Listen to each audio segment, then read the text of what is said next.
All right, welcome back to For Nostalgic Reasons, and this is today the very first episode of this new segment that we're starting on here on the channel called Legends in the Making. And for the very first episode, I had to get Big Bro in this joint. For those who don't know, this man is someone that I've known for the better part of going on 7 years now. Once again, someone I call my big brother in this world. One of my best friends. I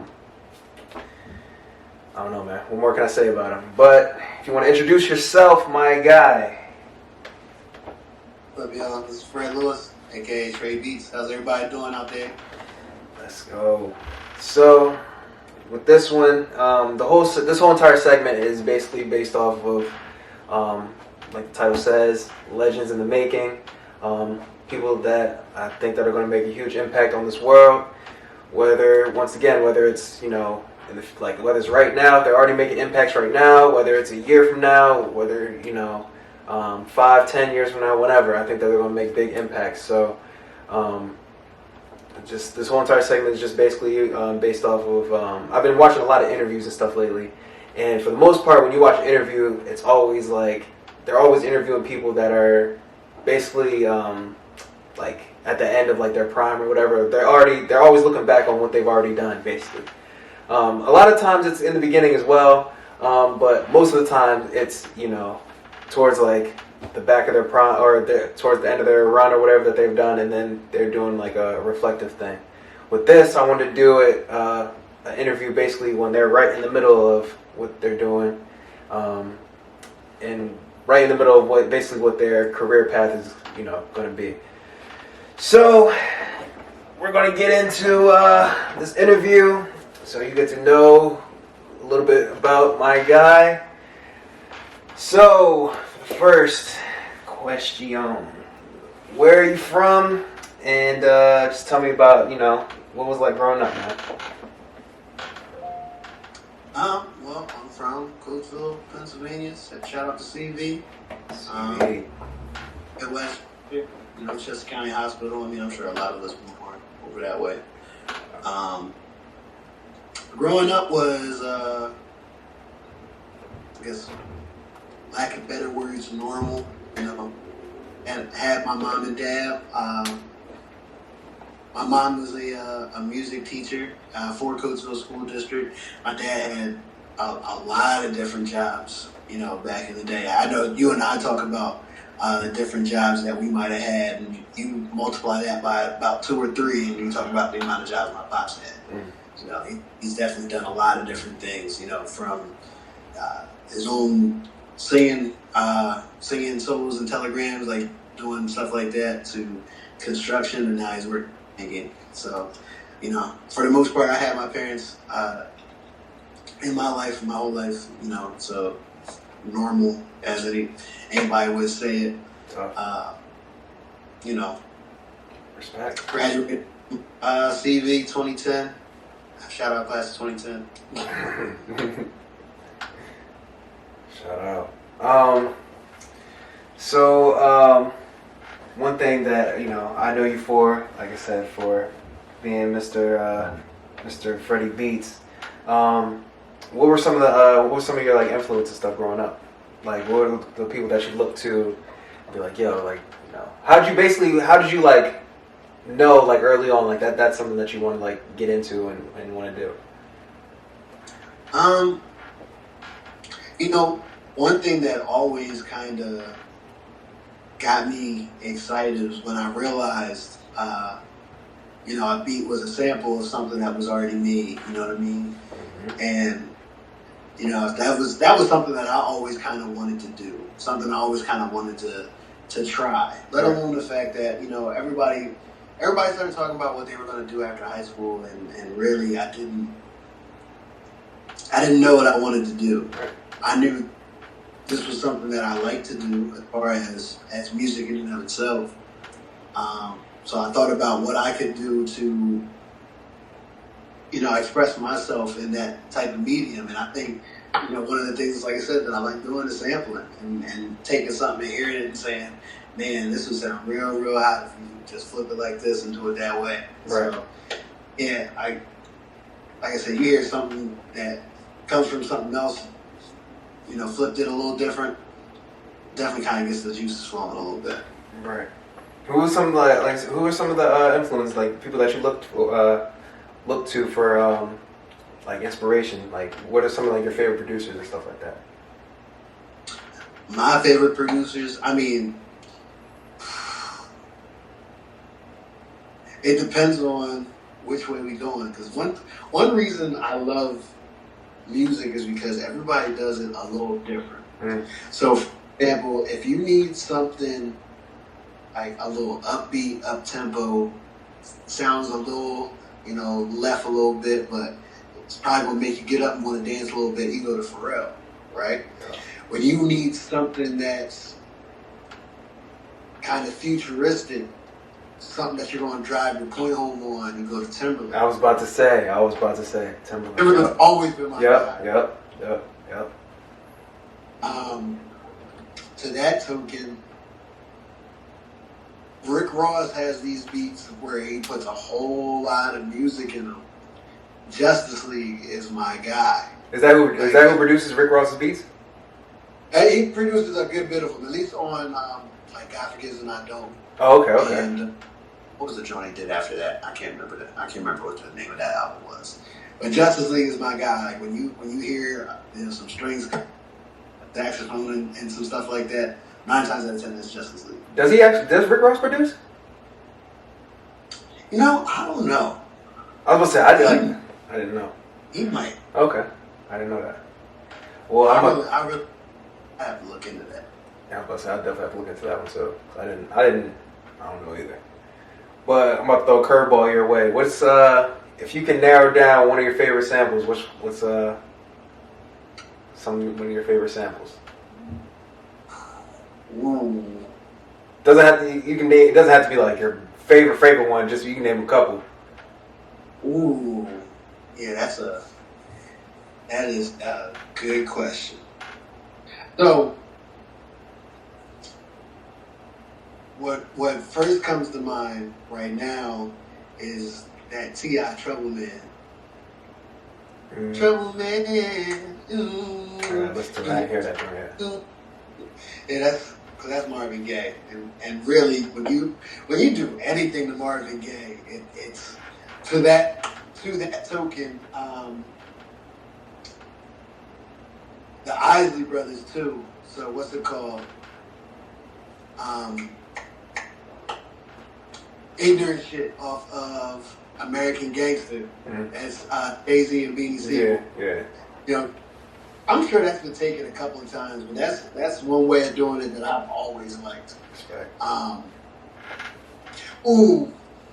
Another one, and I hope that you heard this one.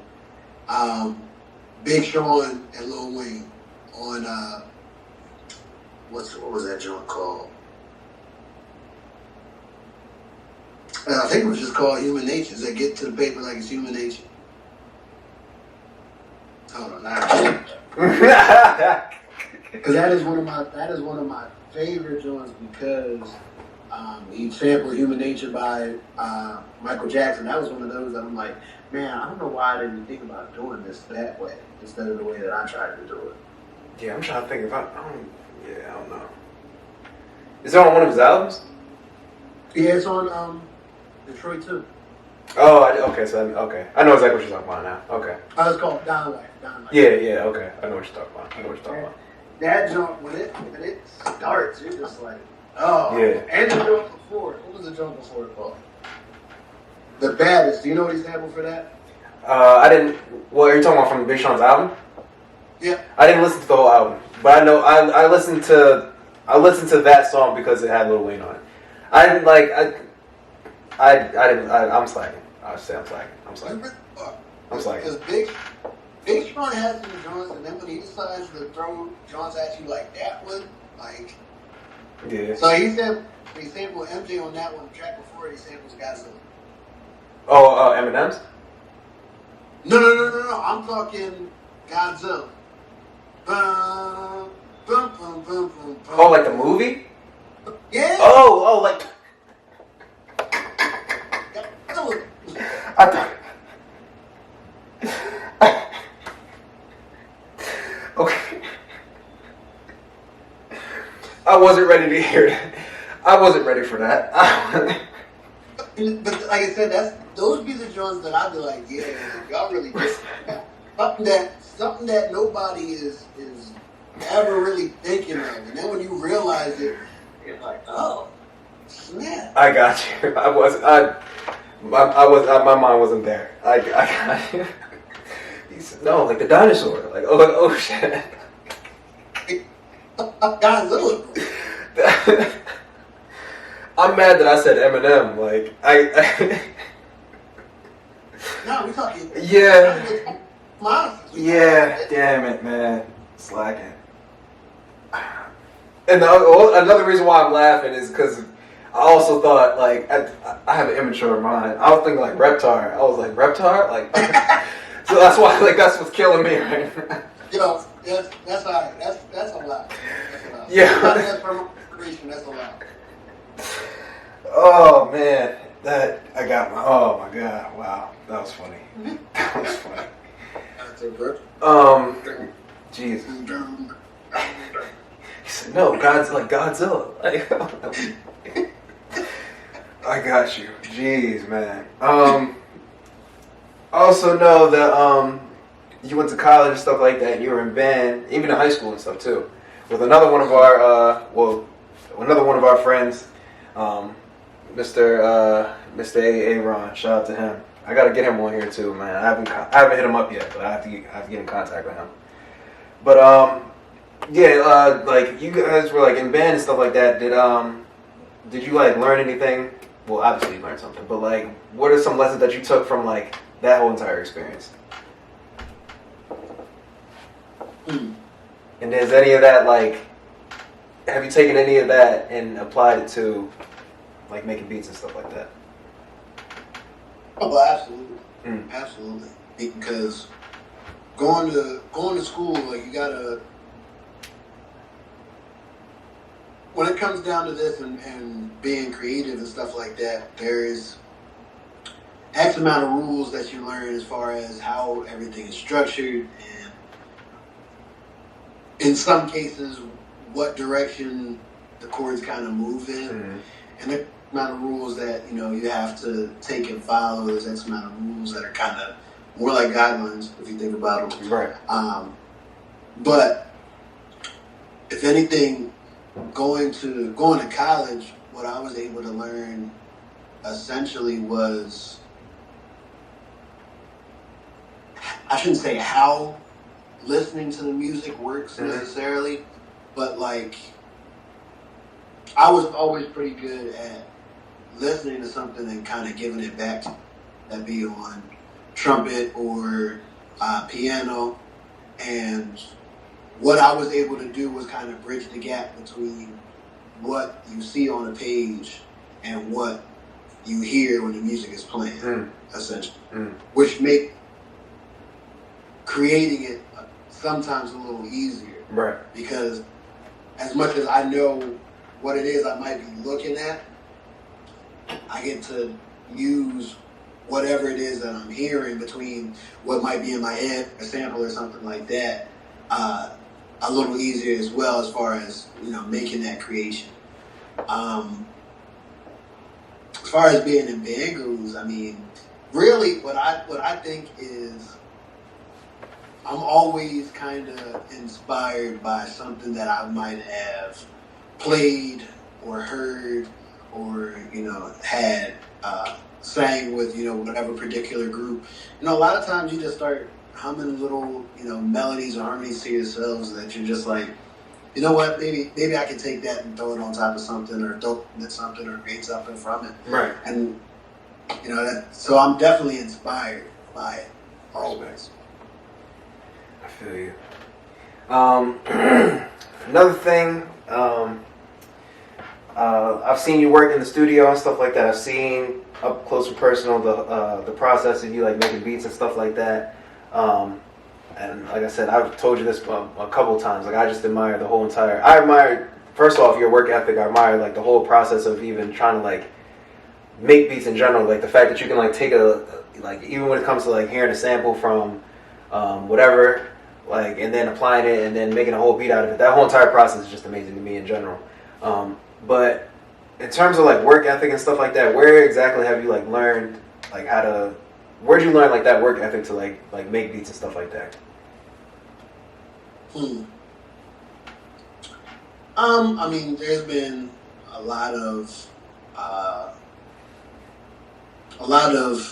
self-instruction, but a lot of, I mean, you say self-instruction. I've played with a lot myself, but I've also looked up a lot of videos as far as how people make different things happen, as far as, you know, using a beat pad, 'cause I haven't been using the beat pads that often, or what different features of different programs do. So I've used about 3 or 4 different programs as far as creating over this lifetime. You know, so it's a lot of that, you know. I don't know why I'm thinking so hard today. You know, there's talent and then there's perfecting your talent. Right. So there's a lot of things that you're already able to do, and there's a lot of things that you have to sit and spend hours on in order to get good at. Yeah, of course. So what I was able to do was just use the talent that I had, but I had to take the time to really learn how to work the programs and make something solid from them. So that's all trial and error. I'll tell you that. For sure. That's why there's a solid progression, not just in what my beats sounded like, but what my beats sounded like on each program. You know, you could tell when one was early versus, you know, once I knew maybe what I was doing with the program. You know what I mean? For sure. I've definitely told this story before. So forgive me when I sound redundant, but I remember specifically one time when we were in the studio. We were at one of your friends' house. Shout out Chronic and stuff. We were at one of your friends' house, and he had a studio in the basement. So like he had a whole bunch of like, I think it was like me, or take me out of it. I was there, but it was Chronic, Freddie, our other friend Aaron. Once again, shout out to my guy. I forgot. What? Chronic, Freddie, Aaron, me, a bunch of his friends and stuff like that, and basically like we were all in there just trying to come up with or they were all in there just trying to come up with a beat and stuff, like trying to make a song or whatever. And while Freddie literally watched this man make the beat, and then while everyone else we all left the room, we were in there for probably a half hour to 45 minutes or whatever. We all left the room or whatever to go basically bullshit and party or whatever. This man Freddie was in there the entire time for what it felt like to me. I thought it was 3 hours just trying to perfect the beat, just trying to get the whole entire thing to sound great. And for me, that just showed a lot, in my opinion. Just that means you're dedicated. That means he's just dedicated to his craft. He's consistent, just trying to get his shit together. So that story will always stick out for me. Like I said, I've seen he's come over my crib a bunch of times just trying to make beats and stuff like that. Even when I had my dreams of trying to be a rapper and stuff like that too, he's come over here and made beats from scratch. But so with all that being said, the one thing that I do remember about that studio set that fucking talk, god damn it. One thing I remember about that studio sex.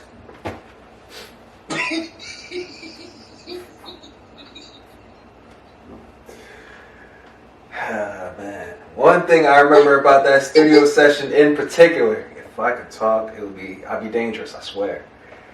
Was when I saw you take the Lauryn Hill beat from what was the song? X Factor. There we go. X Factor. Like I said, I keep saying it. I know it's probably annoying to this point, but I keep saying that's my favorite sample that I've seen you sample. That's my favorite beat that I've seen you sample to this day. Actually, my second favorite. My first one was Pink. When we sampled the joint that I sent you when the Family Portrait joint. That's my favorite that I've seen you sample. But enough about me. What are some of your favorite artists to sample and to make beats off of? I like trying to do anything with some soul in it. So I've done 2 joints from Harold Melvin and the Blue Notes. Mm. I've done Lou Rawls. Mm. I can't remember her name, but the joint from Kanye, the start of Kanye's Late Registration. Her name is Stephanie something, I think, if I'm not mistaken. Mm. Songs that I took that joint. Mm.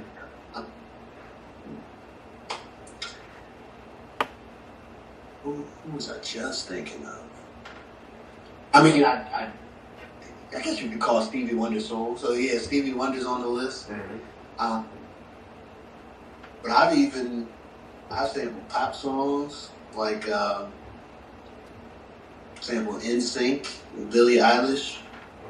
I've even done some classical music, so I got Mozart on the list and Claire de Lune, which anybody who watched Ocean's 11, that's the piano at the end is Claire de Lune. Mm-hmm. Yeah, I mean, I like making music, bro. If I hear it and it gives me an idea, then best believe I'm going to try and make whatever's up here, out on the computer and call it done. For sure. How when exactly did you first start doing it? And was it like? Do you remember how old you were when you first started? We're talking about this beat just in general. In general, or both. So I started making beats when I was like 16 or 17, trying to mess around on GarageBand on the MacBooks. I wouldn't wish those recordings on any of my worst enemies though. It was kind of bad back then. Really, really melodical, and I liked the way it sounded, but it wasn't on hip hop. I'll tell you that. I got you. I figured out how to pull my first sample. I think it was 2011, and it wasn't. First, it was figuring out how to get which way I apologize. Everybody who I might be on money to as far as getting tracks for free. Mm. And once you, like I said, it's as far as figuring out how to get the music and then how to work the program. Right. And it took me to understand why it wouldn't work on GarageBand, at least not back then, versus how to make it happen on Ableton Live. And, that's just scaffolding building. Like, once I realized I could do something, it's like, okay, how can I do it better this time? How can I make it sound better going forward? Right. So, yeah, after that, I was like, I'm going to. Oh, I sampled. Remember Tonight? Is it fun? Fun? Yeah, I sampled that one. That was one joint that I liked because I did it. But when I go back and think about it, that joint was wacky. Do you have could you tell me exactly how many beats you made, or like a roundabout number, or is it just like a crazy amount that it's like, damn, bro? I mean, I shouldn't say forgot, but like lost half of the amount that I have that I can actually play for you right now. You know what I mean? If I had to take a guess as to how many I have readily accessible for you to play, it gotta be at least like readily accessible is 250 to 300 probably.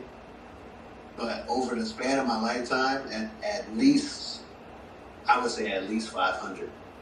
And I'm probably on the lighter end of that. Like I said, I've made so many that have been lost on either a former version of my computer or on somebody else's computer. I got you. Grind.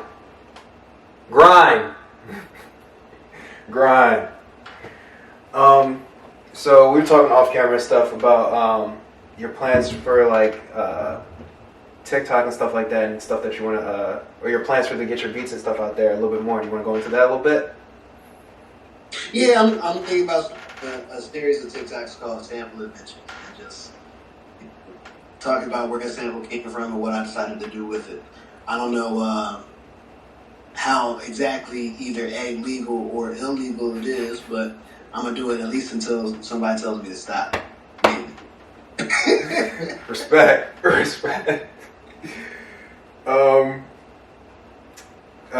You also said like you're looking for like musical talent stuff like that. Is that still on the agenda or? Yeah, I mean, I'm always down to work with anybody. You know, I just want to keep creating and instead of just creating for my benefit, I want to create for somebody else's benefit, or for the world's benefit. Let somebody listen to this stuff. You know what I mean? For sure. It's about time that, like I said, it doesn't have to just be for me. I like creating for me, but it doesn't have to just be for me. For sure. I like anybody who can feel what I might be feeling when I'm creating it. So, it's about time that the world hears it. Right. Say that shit.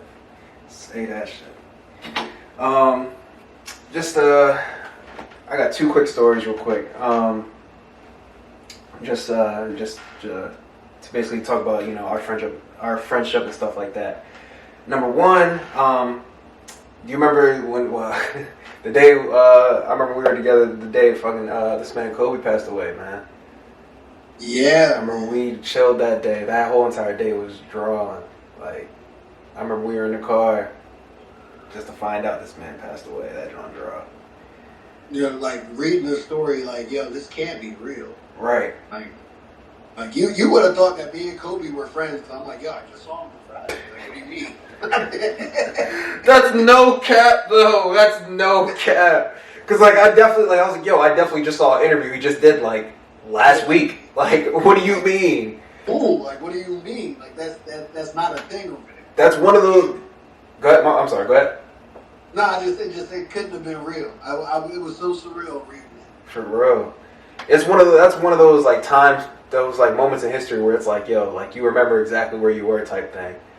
And like when this happened, it's just like, damn, bro. Like I remember that whole entire day. That whole entire week fucked me up, like all the way. Like that. I went to work the next day, like my fucking dog just died. Like I was just like, what the fuck, bro? Like that whole entire genre. But another story I have. You were there, and I think this is actually in the same night with the whole the story I was talking about you being in the studio and stuff. You were there for my first major anxiety attack, though. To get into that, just a quick backstory. I'm not gonna get into the whole entire reason how it started. But basically, the gist of it is just like I remember. Basically, I was having like a whole like major anxiety attack. And like I said, you were like the person that was there to like trying to help me calm down and just like get myself together. And like that, I just remember that whole entire experience was just like goddamn. But like you definitely helped me like get myself together. Like you was trying to give me like water and stuff like that. When everyone else I felt like was just like partying or maybe not necessarily knew what was going on or took it as serious. You were the person that like went upstairs and like definitely made sure like I was good and made sure I was cool. So that's something that will always stick up in my head for me. But with that also being said, have you ever had to like deal with any like anxieties or like anything like that? Are you talking about in music or are you talking about in life? Because the answer is yes. For both? Yeah, absolutely. For sure. You comfortable? Absolutely. What you say? I was gonna say, are you comfortable sharing with any of it? We'll talk about it. I mean, I wish I could explain what kind of brings my anxiety out in life. Right. Like there's just been times in my life where I've just been anxious. Like one time in particular I can think of, I was probably like 15 or 16 in the barbershop, and on a Saturday in the barbershop, how busy is it? You already know it's busy in there. Right. So as I'm waiting my turn to go get a cut, feel it, like just sitting in my chest. Like I said, I can't explain what kind of brought it on. I don't know if it was the fact that it was a little hot that day. I don't know if it was the fact that, it had been 90 minutes and I was waiting for a cut. I couldn't tell you. What I could tell you is I put my head down right there and went to sleep. By the time I got a little better. Respect. Now, as far as music goes, I'm always a little anxious, a little nervous. Not even just playing beats for somebody new, but even picking a beat for somebody new. Like I said, I have a lot to choose from, and really from a lot of different points in my life to where I can think of what I might have done to make it sound like, whatever it might sound like. So yeah, it's just to the point that it's like, are they going to like this one? Are they going to like this one? They might like this one for this reason. They might not like this one over here for this reason. It's ping-ponging back and forth. So I end up scrolling for, 5-10 minutes before I'm like, all right, yeah, you got to play something. Right. What do I got here? Right. But there's definitely, there's plenty of moments in that regard, a lot of times it's mind over matter. And I say, any move is a move. You got to make a move. Respect. I was about to say, dang, I've actually never heard you talk about that before, so that's interesting. I don't know. I just never heard you talk about that, so that's just interesting. Oh yeah, man. I definitely feel it sometimes. And I can't explain what really brings it up, but what I can say is, minus the first story about me getting a haircut. A lot of times it comes around things that are already a stressor in your life, like whether it's work or, taking care of business, things like that. Right. I got you. Well, let's wrap this up. You want to plug your any of your social medias and plug yourself and anything? You can find me on Instagram. I'm pretty certain at RF3. Twitter is at Trey Beats. SoundCloud is at Trey Beats 3. Hopefully, on TikTok it is at Trey Beats 3 as well. You'll probably be seeing me drop a lot of videos on TikTok in the next couple of weeks. Just got some. Bet it. I'm gonna make sure I'm gonna put all that stuff in the description. But yeah, man. Once again, it's one of my guys, man. This is one of my guys. He knows it. One of my best friends. So I'm just glad that he was. Listen, we had to start this joint off, and like I said, he was the first person I hit up, and I had to get this joint done. So once again, shout out to you for. One more time. Shout out to you for having me on. Nah, I mean, listen. Shout out to you for doing it. Shout out to you for doing it. That's all. Yeah, man. I respect you. Love, always. But, yeah, man, we're going to wrap this up. This has been episode 1 of Legends in the Making.